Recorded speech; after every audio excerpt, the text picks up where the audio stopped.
Assalamu alaikum warahmatullahi wabarakatuh. It's Auntie Camilla here. Hi. I have felt like a failure for most of my life. I have ADHD and I'm autistic. I actually, at the ripe, tender age of 26, I got my ADHD diagnosis for the first time. And when I got it from my psychiatrist, and he finally told me that I got it, I was like, yes! And he looked at me all confused, and he was like, can I ask what this reaction is about? And I just told him, I was just like, well, my entire life, I had known that there was something I said wrong with me, but I know it's not wrong, but there was something different about me, that I, as a kid, had so many problems that other kids didn't seem to have, that I couldn't pay attention, that my mind was flighty, that I was constantly playing around in imagination games in my head, that I couldn't pay attention to anything, that it seemed like the only things that I did care about were things that I liked. If I cared about a subject, I could actually get super invested in it and get super honed in on it so much that it seemed like the outside world didn't even exist. But if you wanted me to do a subject that I had absolutely no care for, like math, then it seemed like I just couldn't concentrate at all for it, and all these sorts of things. And because of that, I didn't have particularly great grades. And the response from my teachers and my parents and everyone around me was just, well, Camilla, can you try a little bit harder? Can you just try like a little bit harder? You know, it seems like you're doing good in these other subjects, so I guess you're not stupid. It's just, you just need to try harder. I mean, why are you so lazy? Why does it always take you so long to get things done, right? These other kids are able to get their homework done in a reasonable amount of time. Why does it take you double the amount of time to do it? Why don't you just try harder? Why don't you pull yourself up by your bootstraps and get it done, right? So I have always felt like a failure my entire life because of this, essentially. And there was something about being able to finally get an official diagnosis of having ADHD that just felt like this fucking vindication. And before that, you know, as an adult, like I knew I had it, right? Like I knew. I didn't have the paper that officially said that I had it, but like I knew I had it, right? And around the same time, as an adult woman, I realized that I am also autistic. I don't have a diagnosis for that yet. I have considered going for one, but at least where I live, it costs money, and I don't really have a ton of that to just be throwing around on things, so I don't know if I'm actually going to get it. And the likelihood is that the way in which I present my autism is in a way that I doubt a lot of doctors would actually notice. Every single health professional that I have talked to about being autistic has literally told me, Camilla, you don't seem autistic. And sure, you could say that maybe it's just because I'm making it up in my head, but no, I don't know. The fact that I went down a rabbit hole and autism became one of my special interests, and I would just watch videos and TikToks about it over and over again for hours and hours and learn all these intricate little things about it, it seems a little autistic to me. But like I was saying, I have always felt like a failure in my life because of the ways in which both of these neurodivergencies have kind of collided together, and because of that, and then also mental illness things that mainly came from like trauma, I have always felt like a failure. I felt like I am behind in life, that even though I am 27, I'm like almost in my 30s, but I feel like everyone else who's my age, they have their own apartments and they have really good paying jobs and they don't need help with this or that or this or that. All these sorts of, you know, bullshit comparisons I make to other people.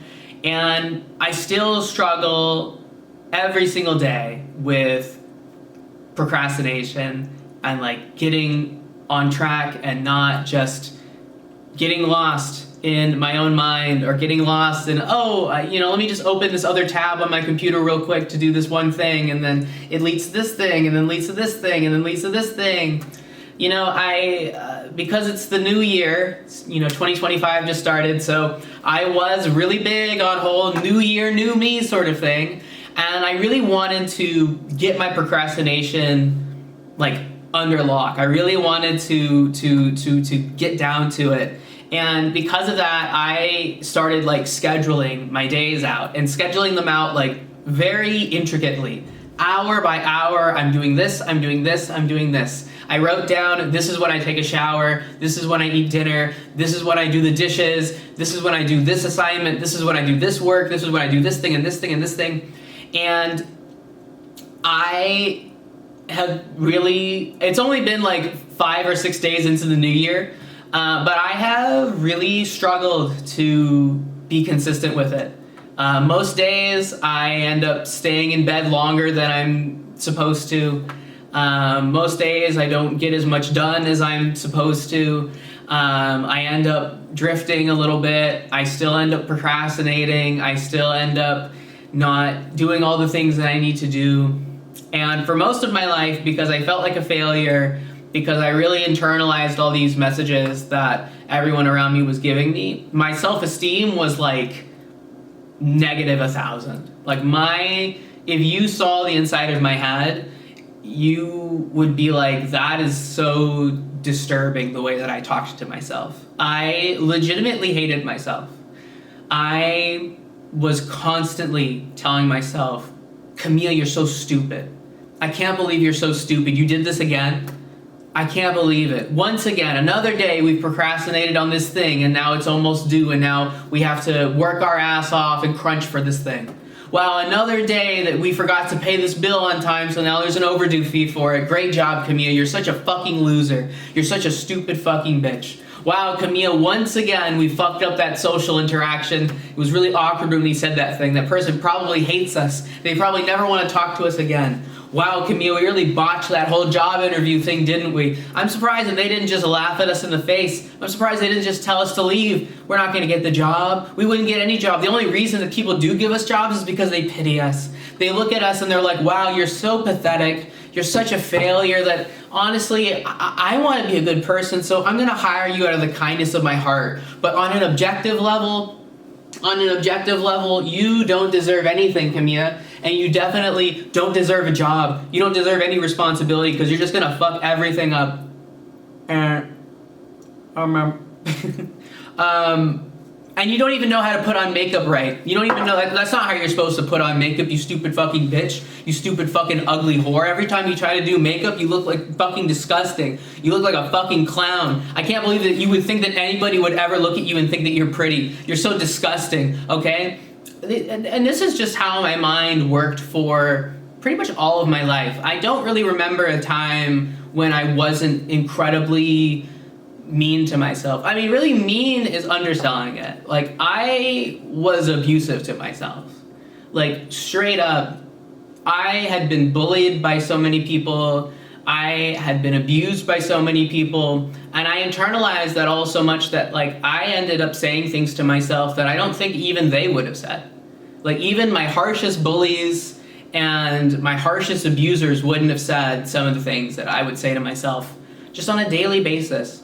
And I really felt like I deserved it. If you tried to tell me, like, wow, Camille, like, that's really harsh, you should be nicer to yourself, I would get upset at you. And I would be like, you don't understand. Maybe it would be different for someone else, right? Talking to someone else like that would be, bad and upsetting, and that's abusive. But me, it's not abuse. I'm not abusing myself because I deserve it. I really am that bad. I really am that shitty. I really am that much of a failure. I really am that ugly. I really am that stupid. I really am that bad that I don't deserve any kindness. And honestly, I don't even deserve to live, right? I was an atheist for most of that time, but I still would kind of curse God even though I didn't believe in him, and I'd still be like, I can't believe that you did this to me. I can't believe that you gave me life, me, this pathetic thing. I can't believe that. I wish that you would just strike me out of existence right now. I wish that someone would just come on the street right now and just run me over in a car. If you're, I didn't believe in God, but I was like, you know what, if you're truly as merciful and gracious as everybody claims you are, then you would strike me dead right now because I don't deserve any of this. I lived like that for 27 years of my life. And I am 27 now. And I have been on this journey of trying to break those patterns and learn that all those things that I used to believe were beliefs that were implanted into me by other people when I was growing up, when I was a little kid. And it makes sense that I internalized them, but they're not true. And they were never true. And that, in fact, pretty much everything that I used to believe, the opposite was true. And if you have ever gone through a period in your life where you realized that all of your beliefs were false and that the truth was actually radically the opposite, so like, for example, figuring out that capitalism and imperialism are bad, making your way to the other side, it seems simple in your head, right? You're like, this is wrong and this is right. I understand that now. But this period of actually making the journey from one side to the other, making the journey from complete self-hatred to actually loving myself and actually being there for myself has been something that was way harder than I thought it would be. In retrospect, it makes sense, again, like I said, because I was completely going from one side of the street to the other. And I really think that learning about neurodivergency, learning about autism and ADHD, and I think specifically the way in which I've learned it on the internet, which is mainly just listening to people talking about like their own experiences like this. You know, of course, it's been helpful for me to learn things in more of a scientific or psychological way, but mainly just hearing other people, and specifically people, you know, like me, you know, people of color, queer people, talk about their experiences has really helped me so much in this journey. Because as much as like I had a therapist throughout all that time, and she definitely was able to help me a lot, I think realizing that so many of the things that I did, so many of the issues I dealt with, like the procrastination and all these things, they weren't defects of my character. It wasn't like I procrastinated because I was a bad person. That's what I believed, though. I believed that I'm just inherently this lazy, shitty, bad person, and that's why I procrastinate. That's why my mind can't stay focused, all these things. And to learn that it's just that my mind is different.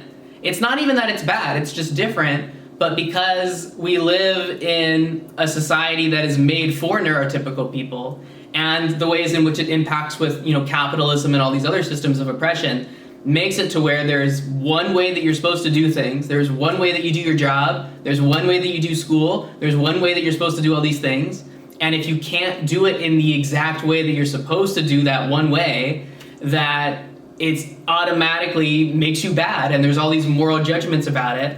When it's just like my mind just, it's not even my mind can't do it, it's just that my mind, it works slightly differently. So if you want me to get the same task done, I can't approach it in the same way that another person would approach it. I can still get the task done, that's the thing. But it's just that I have to approach it in a different way, and I have to be okay with the fact that it will be different, and that even to this day, now that I really truly am able to look in the mirror and I can truly say that I love myself. I love this. I love this person. I love Kamiya so much. I love Kamiya so much. Kamiya is an amazing person, and I love her so much, and she's the best. And I see her, and I see all these little tiny quirks about her that I used to hate, that I used to bring me so, used to piss me off so much when I would notice these little quirks about myself. And now I love them. Right now, I think that they're cute, right? I'm like, that's so cute. Like, even if there's not another person out there who notices it and is telling me that they think it's cute, it doesn't matter because I think it's cute, right? Like the way that I smile or the way that I react to jokes or whatever. Like, it's actually really cute. and I love it, and I love her. I still, to this day, have trouble with keeping my mind on something. I have trouble with procrastination. And like I said, I have been struggling with sticking to my schedule. And before, even just like 6 months ago, me struggling to stick to my schedule would have led me to having this incredibly horrible, being abusive to myself. And it honestly would have led me to just giving up on the whole thing. I would have been mean to myself. I would have said a bunch of terrible things to myself. And then I would have convinced myself that I just couldn't do it. And I would have given up, ultimately, which is a self-fulfilling prophecy. But now it's very hard. And I have to be very diligent about it. But whenever I notice that I'm procrastinating, or I notice that my mind is moving a little bit away from what I'm trying to do, I'm patient, and I just say, hey, Camilla, I notice that we're doing this. That's okay. I love you. Now let's just bring it back over here. And it might happen again 20 minutes later, and that's okay. Not gonna get upset, not gonna just, hey, Camilla, notice that you're doing this. It's okay. I love you. Let's bring it back, okay? And doing that over and over and over again. Today I slept in 3 hours. 3 hours. I ended up laying in bed on my phone when I was, according to my schedule, supposed to be doing things. And I did notice that I started to get upset. I didn't immediately start with any thoughts, but I felt myself getting upset. I felt this disgust in myself. And because of that, I knew that most likely the thoughts would soon come afterwards. And I just had to sit there and breathe. And I just put my hand on my heart and I just say, hey, Camilla, I know that we didn't stick to the schedule. And I know that we shouldn't be in bed so long. But it's okay. And I love you. And it's gonna be alright.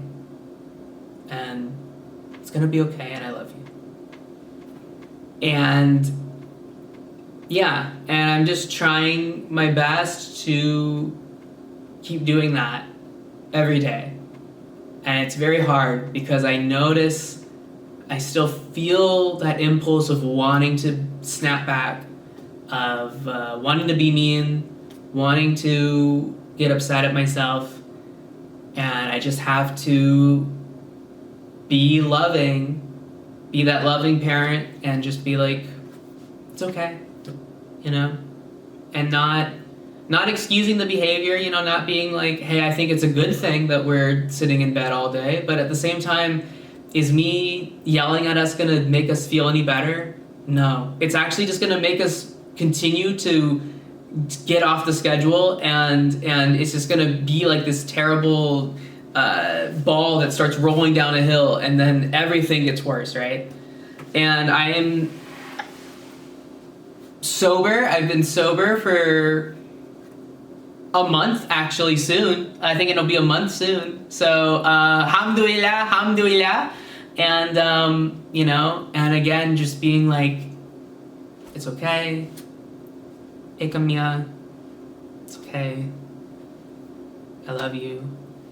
And if you're watching this and you are still in the part of your journey where you're being very abusive to yourself and you're being very mean to yourself, I want you to know that that's okay, and that it's not your fault that you do this to yourself, because it's because of other people who have, when you were very young and you needed love and you needed kindness and you needed patience, and they didn't give that to you.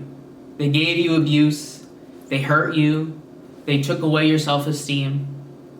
So I want you to know it's not your fault that you're continuing to be mean to yourself. But I want you to know, and I want you to see me and the progress that I've made, even though, you know, there's so much more that I have to go on my journey, the fact that I've gotten to this point, I literally didn't think was possible. I didn't think it was possible I could get to a point to where I could genuinely love myself and I could genuinely start to care for myself. So if you're not at that point in your journey, that's okay. You know, all of our timelines look different, but I want you to know that it is possible and that I believe that you will get there. I believe that it's inevitable that you will get to the point that I'm at now, and that you and me and everyone else watching this will get even further in this self-loving journey. Whether you're neurodivergent or not, I know that it's going to happen. I want you to know that I love you. Me and my inner child, inner Camilla, Auntie Camilla, loves you, and it's not your fault. And you're a good person. And you don't deserve to be mean to yourself. You deserve love. You deserve kindness. You deserve patience. And I know that one day you'll be able to give that to yourself. So, Assalamu alaikum wa rahmatullahi wa barakatuh.